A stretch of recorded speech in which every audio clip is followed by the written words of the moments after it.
చిట్టపట్ట నడుముల ఊపులు ఒక ఇరుసున్న వరసలు కలవగా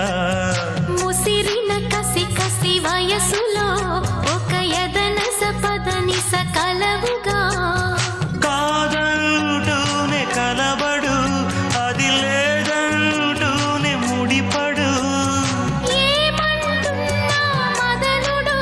తెగ ప్రేమించాక వదలడు చూస్తా సొగసు కోస్తా వయసు నిలబడు కౌగిట అబ్బని తీయని దెబ్బ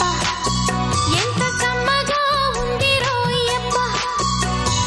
అమ్మ నేనున్న నీ బుగ్గ ఎంత లేత